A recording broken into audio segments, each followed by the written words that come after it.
Salam alaikum, bonjour. Bon, je vais résoudre un exercice. C'est un exercice de mécanique, le pendule pesant. Deuxième bac sciences maths, il a été proposé pour les deuxième bac sciences maths. Session 2010, session de rattrapage.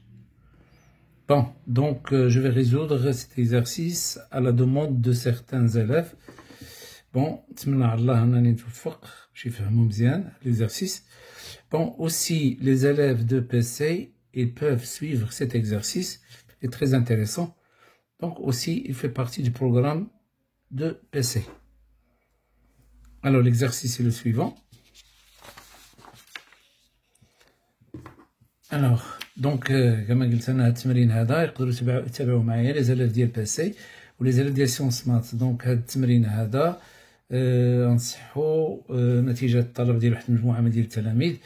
Donc, parce que ils m'ont demandé que la plupart des corrections qu'ils ont vues n'étaient pas satisfaisantes. نتمنى على الله أنني نتوفق ونشرح لكم هذه البارتي هذه.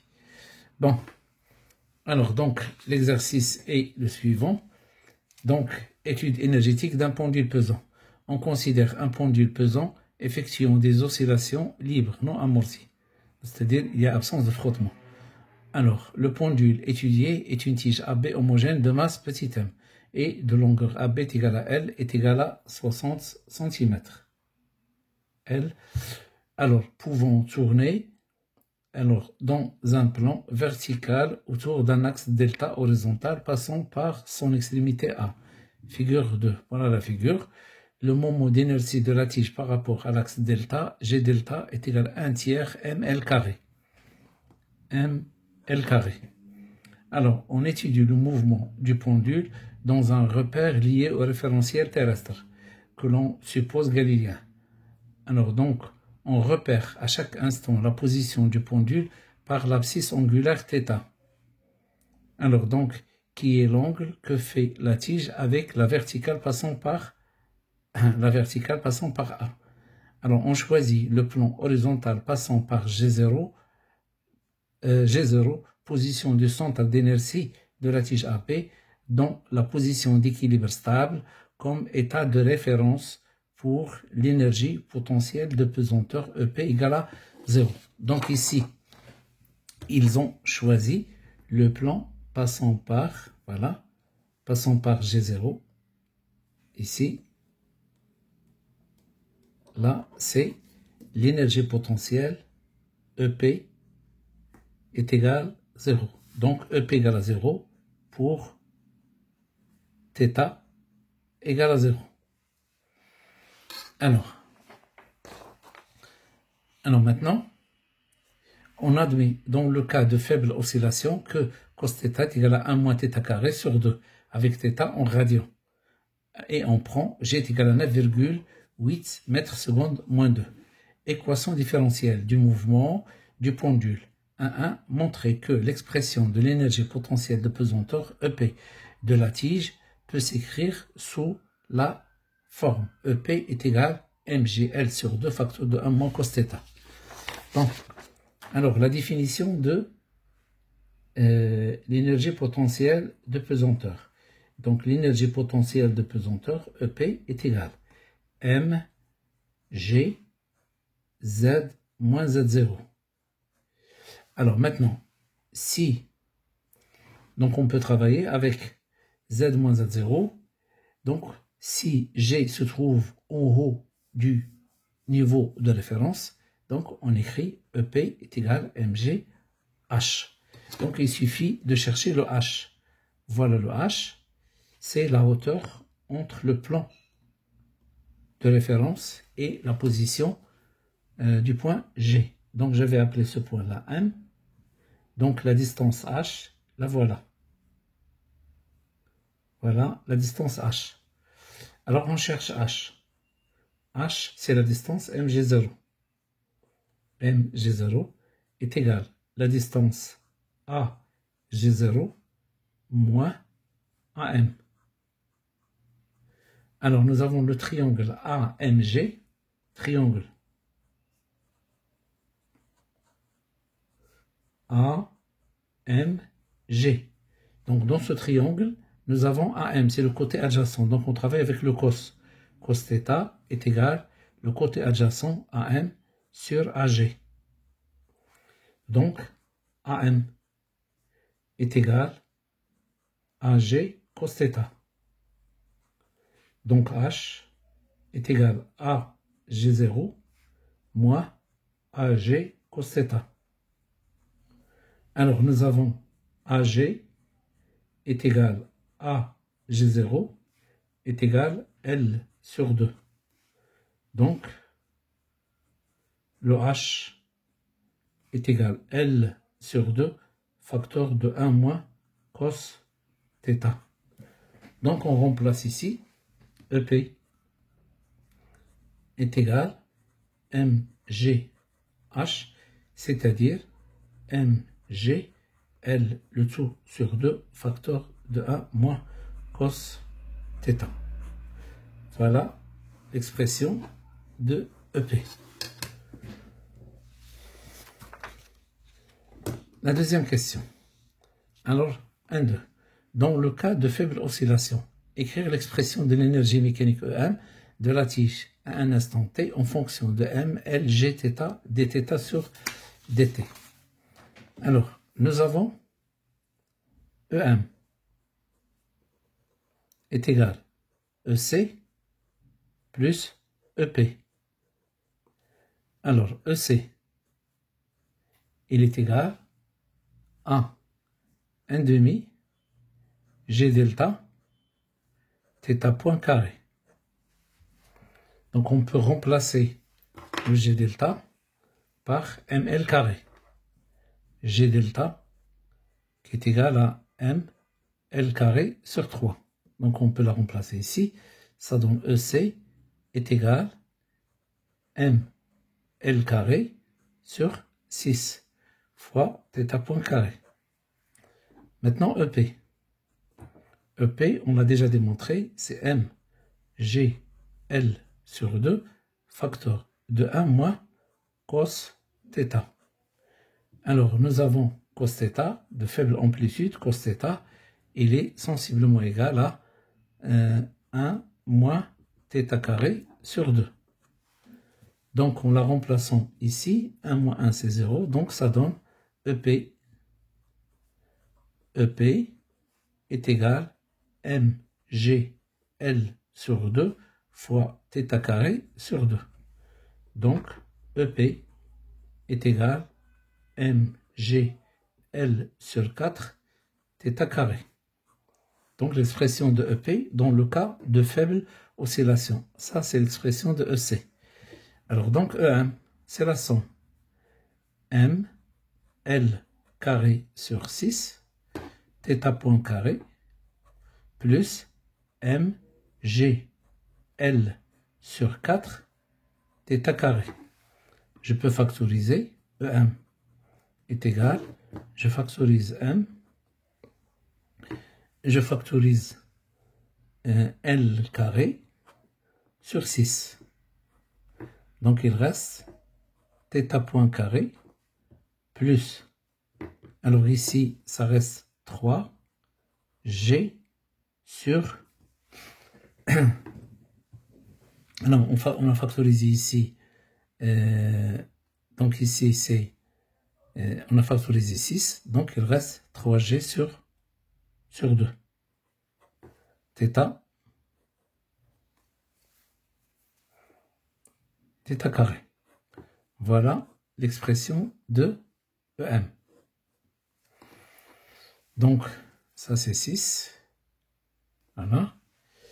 Donc on a factorisé le M, on a factorisé le L. D'accord, L carré, donc on doit diviser par ici L. Voilà. On va diviser par L. Le G, il reste. On a factorisé le 6. Donc on doit multiplier 1 sur 6. Donc on va multiplier ici par 6. Ça reste 3 sur 2. Alors, la question suivante. Alors, troisièmement, déduire l'équation différentielle vérifiée par l'abscisse angulaire dans le cas de faible oscillation.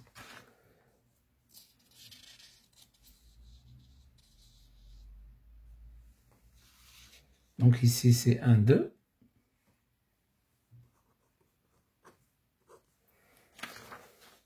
Alors maintenant, 1, 3. 1, 3. Donc, EM est égal à M L carré sur 6 facteur de θ point carré plus 3G sur 2L θ carré. Nous avons absence de frottement.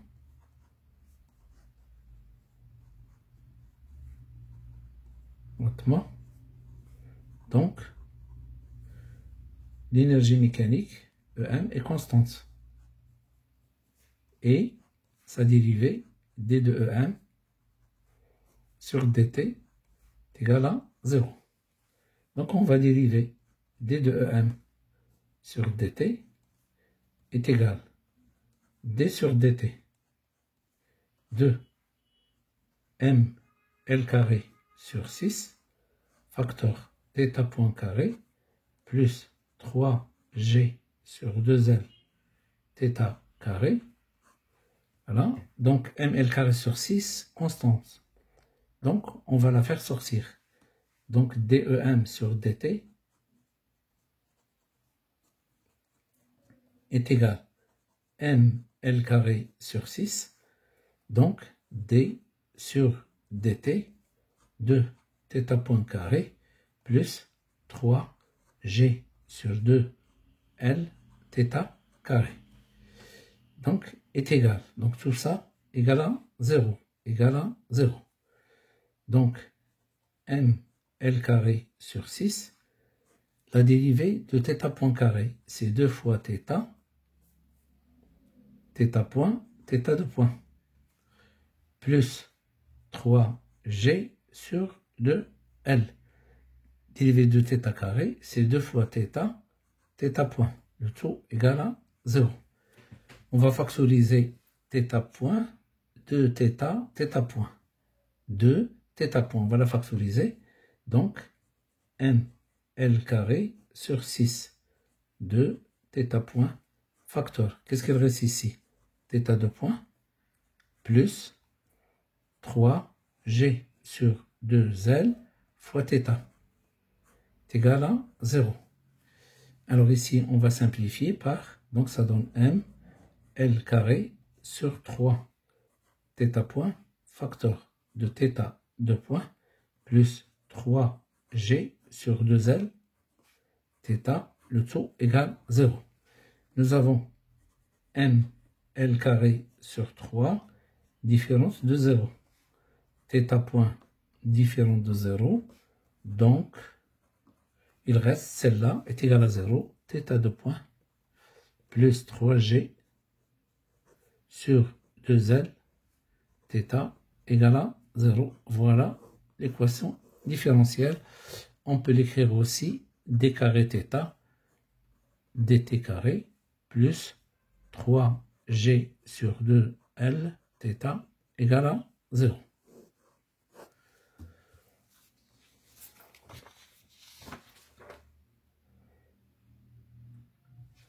Alors, la question suivante. La question suivante, étude énergétique. On lance la tige AB à partir de sa position d'équilibre. Donc, la position d'équilibre ici. Donc, la position d'équilibre θ égale à 0. D'accord? Donc, à partir de la position d'équilibre stable, avec une vitesse initiale qui lui permet d'acquérir une énergie mécanique EM. La figure 3 donne le diagramme de l'énergie, le diagramme d'évolution de l'énergie potentielle et de l'énergie mécanique EM de la tige AB pour deux expériences différentes.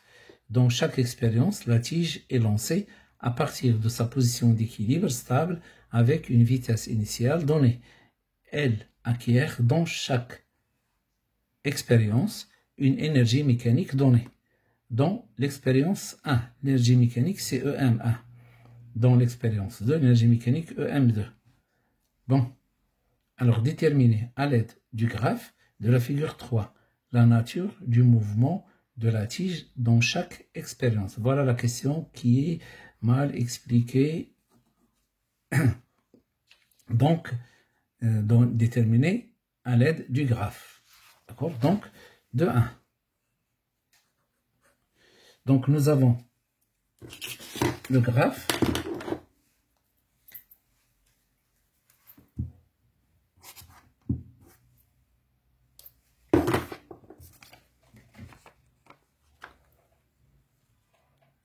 Donc, voilà le graphe. Donc, ça, c'est la première expérience. Première expérience. Ça, c'est deuxième expérience. Bon, alors, premièrement, les énergies. EM1, la valeur de EM1 est égale. Donc, est égale d'ici jusque-là, c'est 0,5, il est en joules. 0,5 joules. Alors, l'énergie EM2, c'est 0,5, 1, 1,5, 2, 2,5. Donc, EM2 est égal 2,5 joules. Alors maintenant, on va essayer de savoir quelle est la nature du mouvement dans chaque expérience. Alors, première expérience. Alors, on sait que EM est égal à quoi? C'est égal à EC plus EP. Alors, première expérience.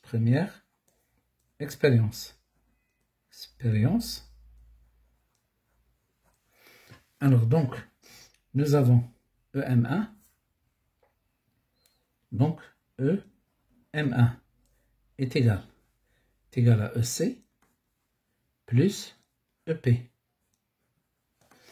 Alors, maintenant, donc EC plus EP. Donc, on va se trouver dans l'état initial, c'est-à-dire à l'état initial. Donc, EM1 est égal à EC initial plus EP initial. Alors, à l'état initial,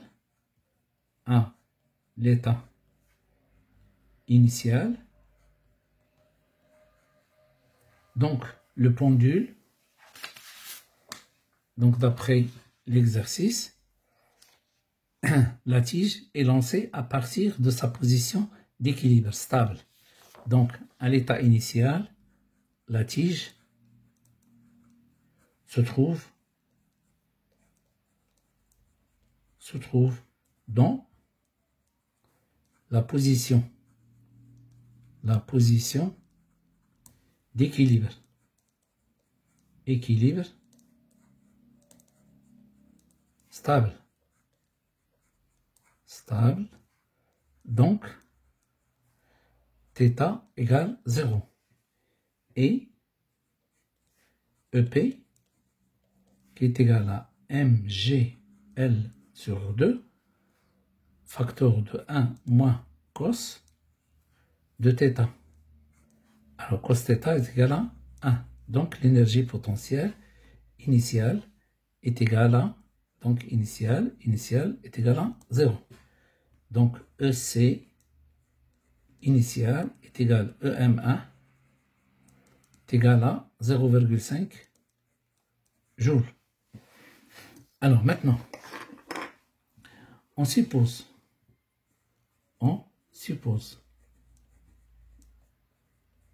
que à l'état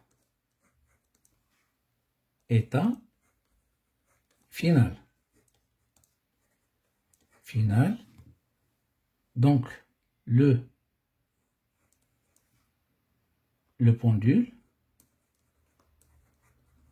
pendule arrive à sa position d'équilibre instable.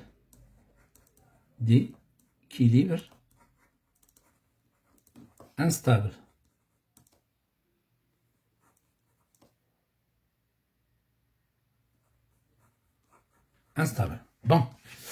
Donc ici, ça c'est la position d'équilibre stable. Le pendule se trouve ici. D'accord? Donc il tourne. Donc lorsqu'il se trouve là, alors il est dans la position. Donc là c'est la position d'équilibre stable. Le pendule, supposons qu'il tourne, lorsqu'il arrive ici, alors on dit qu'il se trouve dans la position d'équilibre stable. Soit il effectue un mouvement de rotation continue, soit il va retourner et il va effectuer un mouvement d'oscillation. D'accord? Alors maintenant, on va supposer qu'il est arrivé là. Donc lorsqu'il arrive ici, l'angle de rotation θ est égal à 180, c'est-à-dire pi radian. Donc dans ce cas,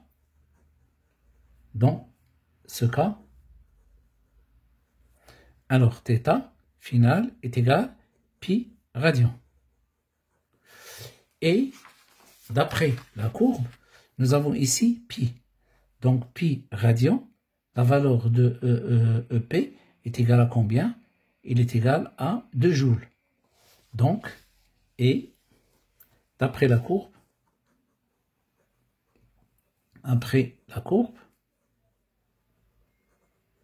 donc EP final, il est égal à 2 joules. Alors maintenant, nous avons EM1. Et les constantes est égale à EC final plus EP final.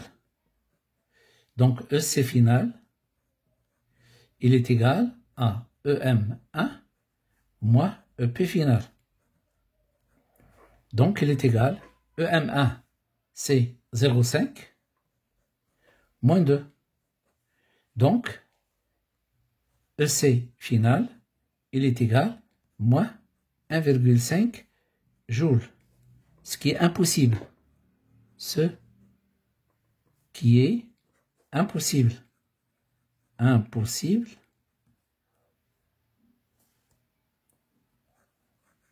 Car, alors EC, il est toujours positif. Donc, la supposition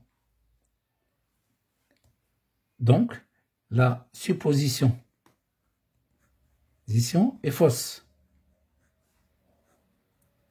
Est fausse, c'est-à-dire,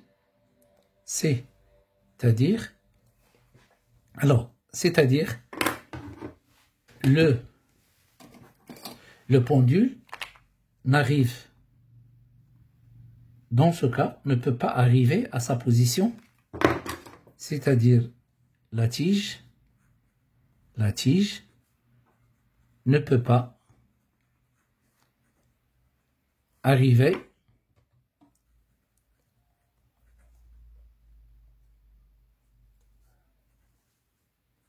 à la position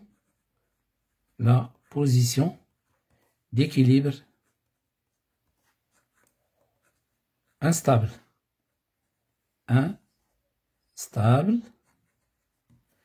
Donc,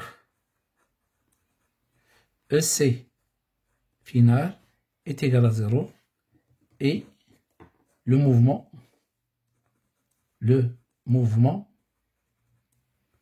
est de rotation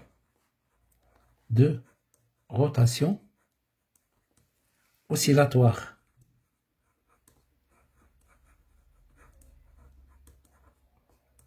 Donc, le pendule, qu'est-ce qu'il va faire? Donc, le pendule, il va se déplacer jusqu'à une position bien déterminée. L'énergie cinétique devient nulle. Alors, il va retourner. Donc, il va effectuer un mouvement d'aller-retour. C'est un mouvement de va-et-vient, un mouvement de rotation oscillatoire. Alors, maintenant, l'expérience 2. Deuxième expérience.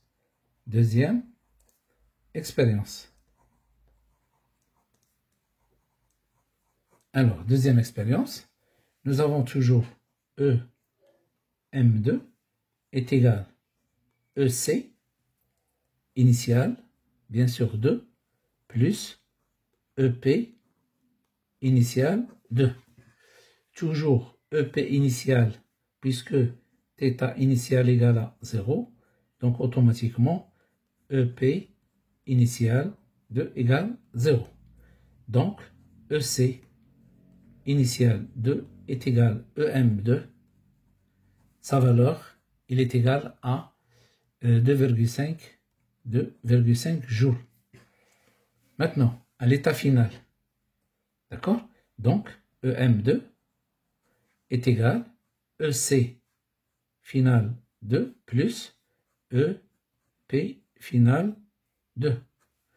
Donc, EC final 2, c'est EM2 moins EP final 2. Alors, la même supposition, d'accord? On suppose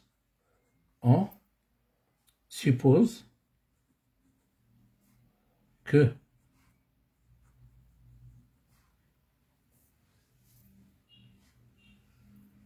le pendule, ou bien la tige, pendule, arrive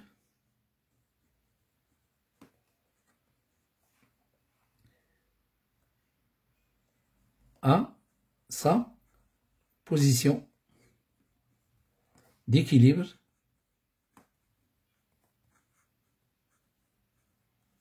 instable.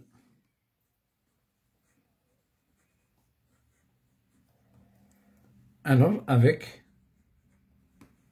une énergie cinétique notée EC final 2, qu'on va essayer de la calculer. Donc, EM2 est égal à EC final 2 plus EP final 2. Donc, EC final 2 est égal à EM2 moins EP final 2. Alors, donc, EP final 2, il est égal. Voilà, le EP final 2.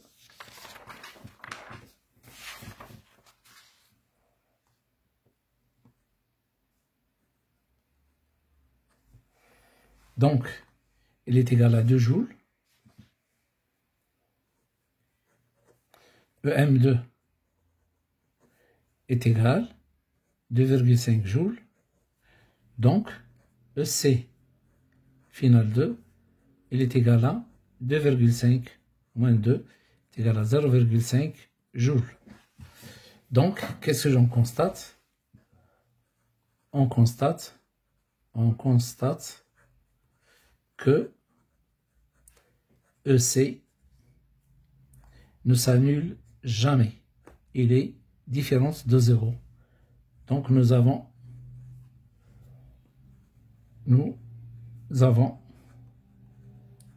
un mouvement de rotation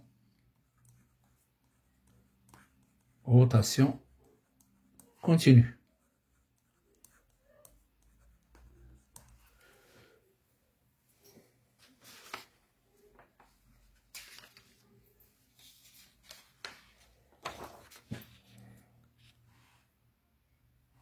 Précisé à partir du graphe 2,3 au cours de l'expérience. Au cours de l'expérience 2, l'énergie cinétique de la tige varie entre une valeur maximale, alors une valeur minimale et une valeur maximale. Trouvez la valeur EC max et celle EC min, EC max. Donc, 2,3. Alors, nous avons EM est égal à EC plus EP. EM2. Donc, EC est égal à EM2 moins EP. Alors, lorsque celle-là est max, EC est min. Donc, EC min est égal à EM2 moins EP max. Donc la valeur de EP max, la voilà, c'est celle-là. Donc EM2, alors la valeur de EM2 c'est 2,5 moins 2. Donc c'est 0,5 joules. De la même façon, EC max est égal à EM2 moins EP min. Or, EP min égale à 0. Donc, il est égal à EM2. C'est-à-dire, EC max, il est égal à 2,5 joules. Donc voilà la dernière question de cet exercice. نتمنى أنني تمكنت باش نشرح لكم هذيك la question اللي هي question 2.2 préciser à partir du graphe la valeur maximale. Alors, oh là là, j'ai oublié de répondre à la question 2.2. Alors, j'ai oublié de répondre à la question 2.2. Donc, j'essaie de répondre à la question. J'ai répondu à la question 2.3 avant la question 2.2. D'accord? Donc, ici, 2.3. Alors, je réponds à la question 2.2. Voilà. Bon, j'ai dit, combien de la question de 1, déterminer à l'aide du graphe, de la figure 3, la nature du mouvement de la tige dans chaque expérience. Alors, concernant la question de 2, préciser à partir du graphe la valeur maximale de l'abscisse angulaire θ du pendule dans l'expérience 1. Donc, dans l'expérience 1, donc voilà la valeur maximale. Donc, on la détermine dans l'expérience 1. Voilà la courbe. Nous avons l'expérience 1, E1. Donc, ça, c'est les valeurs limites. Voilà. Ça, c'est θ M1. Et là, c'est moins θ M1. Donc, nous avons 1, 2, 3. Donc, c'est θ max est égal à pi sur 3. Donc, θ max 1 est égal à pi sur 3 radians d'après la courbe.